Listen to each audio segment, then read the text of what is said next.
Hello everyone, আবারও স্বাগতম tips on ফায়ারের নতুন ভিডিওতে। আজকে আপনাদের সাথে আলোচনা করব মোবাইল ফোনের প্রতি আসক্তির নেতিবাচক দিকগুলি নিয়ে। বর্তমান বিশ্বের সবচেয়ে জনপ্রিয় ইলেকট্রনিক ডিভাইস হলো মোবাইল ফোন। মোবাইল ফোন এখন শুধু আর যোগাযোগের মাধ্যম নয়, এটি মানুষের দৈনন্দিন জীবনের একটি অপরিহার্য উপকরণ হিসেবে ব্যবহৃত হচ্ছে। মোবাইল ফোনের প্রথম সফল আবিষ্কার 1973 সালে হলেও বাংলাদেশে প্রথম মোবাইল ফোন আসে 1993 সালে। এটি ছিল অ্যানালগ মোবাইল ফোন সেবা এবং তখন খুব সীমিত পরিসরে মোবাইল ফোন ব্যবহার করা যেত।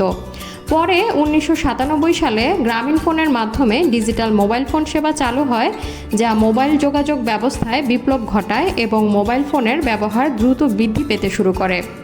তবে 2008 সালের পর থেকে বাংলাদেশে স্মার্টফোনের প্রচলন শুরু হয়, যখন নোকিয়া, স্যামসাং এবং অন্যান্য আন্তর্জাতিক ব্র্যান্ডের স্মার্টফোনগুলি বাজারে আসতে শুরু করে। এই স্মার্টফোন আসার পর থেকে মানুষের মধ্যে মোবাইল আসক্তি বেড়ে গেছে। এর পেছনে কয়েকটি প্রধান কারণ রয়েছে। আকর্ষণীয় ফিচার এবং অ্যাপ্লিকেশন।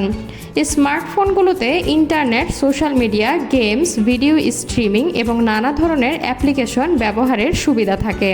এগুলো মানুষকে বিভিন্নভাবে ব্যস্ত এবং বিনোদিত রাখে, যা ধীরে ধীরে আসক্তিতে পরিণত হয়। সোশ্যাল মিডিয়া এবং ফোমো ফ্যাক্টর। সোশ্যাল মিডিয়া মানুষের সামাজিক জীবনের একটি বড় অংশ হয়ে উঠেছে। মানুষ ফেসবুক, ইনস্টাগ্রাম, টুইটার, টিকটক ইত্যাদি প্ল্যাটফর্মের মাধ্যমে নিজের চিন্তা, ছবি, ভিডিও শেয়ার করতে এবং অন্যদের আপডেট দেখতে মোবাইল ফোন ব্যবহার করে। সোশ্যাল মিডিয়া প্ল্যাটফর্মে সবসময়ই নতুন কিছু ঘটে চলেছে এবং এর সাথে যুক্ত থাকতে না পারার ভয়, যাকে ফোমো ফ্যাক্টর বলা হয়, তা মানুষকে বারবার মোবাইল ফোন চেক করতে বাধ্য করে। ফলে মানুষ আরও বেশি সময় মোবাইলে ব্যয় করে। অনলাইন গেম এবং বিনোদন।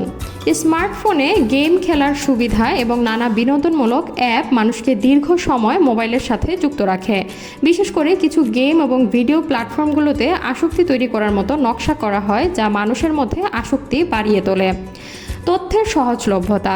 মোবাইল ফোনের মাধ্যমে মানুষ ইন্টারনেট থেকে বিভিন্ন তথ্য খুব সহজে পেয়ে থাকে। এর ফলে মানুষ ছোটোখাটো প্রয়োজনে বারবার মোবাইল ব্যবহার করে এবং ধীরে ধীরে এটি একটি অভ্যাসে পরিণত হয়। যোগাযোগের সহজলভ্যতা। মোবাইলের মাধ্যমে তাৎক্ষণিকভাবে কল, মেসেজ, ভিডিও কল ইত্যাদি করা যায়, যা অনেকের মধ্যে নির্ভরতা তৈরি করে। এই নির্ভরতা বাড়তে বাড়তে আসক্তির রূপ ধারণ করে।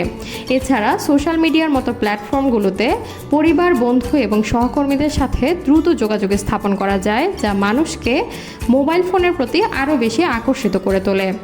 ডিজিটাল ওয়ার্ল্ডে জীবনের প্রতিফলন। স্মার্টফোন এখন শুধু যোগাযোগ বা বিনোদনের জন্য নয়, বরং মানুষের সামাজিক এবং পেশাগত জীবনের প্রতিফলন হিসেবেও কাজ করছে।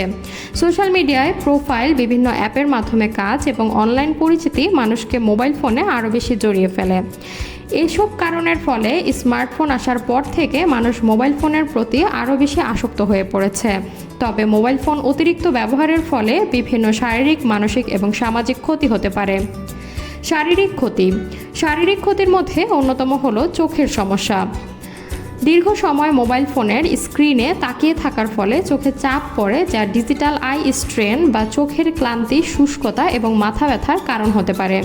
এছাড়া অতিরিক্ত মোবাইল ফোনের ব্যবহারের ফলে দৃষ্টিশক্তির অবনতি হতে পারে। গলায় ব্যথা। অতিরিক্ত মোবাইল ব্যবহারের ফলে টেক্সট নেক নামে পরিচিত একটি সমস্যা দেখা দেয়, যা সাধারণত মোবাইল ব্যবহারের সময় মাথা নিচু করে রাখার ফলে গলায় চাপের সৃষ্টি করে। ঘুমের ব্যাঘাত। মোবাইল ফোনের ব্লু লাইট মস্তিষ্কে মেলাটোনিন হরমোনের উৎপাদন কমিয়ে দেয়, যা ঘুমের ব্যাঘাত ঘটায়। রাতে মোবাইল ব্যবহারের ফলে ঘুমের সমস্যা দেখা দিতে পারে। দীর্ঘমেয়াদী রোগের ঝুঁকি বৃদ্ধি।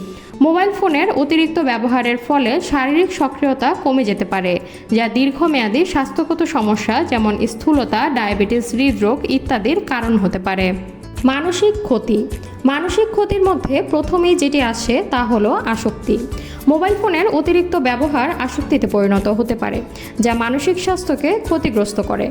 এর ফলে উদ্বেগ, বিষণ্ণতা এবং একাকিত্বের অনুভূতি তৈরি হতে পারে।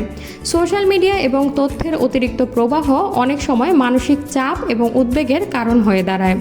মনোযোগের অভাব। মোবাইলের অতিরিক্ত ব্যবহার মনোযোগের অভাব সৃষ্টি করে। এটি কাজের প্রতি মনোযোগ কমিয়ে দিতে পারে, যা কাজের দক্ষতা হ্রাস করতে পারে এবং শিক্ষার মান ক্ষতিগ্রস্ত করতে পারে। মস্তিষ্কের বিকাশ। শিশুদের ক্ষেত্রে অতিরিক্ত মোবাইল ব্যবহার মস্তিষ্কের বিকাশ এবং সামাজিক দক্ষতার উপর নেতিবাচক প্রভাব ফেলতে পারে। সামাজিক ক্ষতি। অতিরিক্ত মোবাইল ব্যবহারের সামাজিক ক্ষতির ক্ষেত্রে খুব কমন একটি বিষয় হলো সামাজিক বিচ্ছিন্নতা। মোবাইল ফোনের অতিরিক্ত ব্যবহার বাস্তব জীবনের সামাজিক মিথস্ক্রিয়াকে হ্রাস করে, যার ফলে ব্যক্তি সামাজিকভাবে বিচ্ছিন্ন হতে পারে। সম্পর্কের উপর নেতিবাচক প্রভাব। ব্যক্তিগত সম্পর্কের ক্ষেত্রে মোবাইল ফোনের আসক্তি সমস্যা তৈরি করতে পারে, কারণ এটি ঘনিষ্ঠ সম্পর্কের মধ্যে দূরত্ব এবং ভুল বোঝাবুঝির সৃষ্টি করতে পারে। মোবাইল ফোন আসক্তির এই নেতিবাচক প্রভাবগুলো এড়াতে মোবাইল ফোন ব্যবহারে সচেতনতা এবং নিয়ন্ত্রণ জরুরি। অতএব আমাদের পরিমিত পরিমাণে মোবাইল ফোন ব্যবহার করতে হবে, যাতে এই ক্ষতিকর প্রভাবগুলো এড়ানো যায়, কারণ সবার আগে নিজেদের শারীরিক এবং মানসিক সুস্থতা বজায় রাখা অপরিহার্য। তাই নিজেদের স্বার্থেই মোবাইল ফোনের পরিমিত ব্যবহার নিশ্চিত করা আমাদের জন্য বাঞ্ছনীয়। আজকে এই পর্যন্তই। সবাই ভালো থাকুন, সুস্থ থাকুন। এরকম ভিডিও আরও পেতে চাইলে চ্যানেলটি সাবস্ক্রাইব করে পাশে থাকুন। ভিডিওটি ভালো লাগলে লাইক, কমেন্ট এবং শেয়ার করতে ভুলবেন না। খোদা হাফেজ।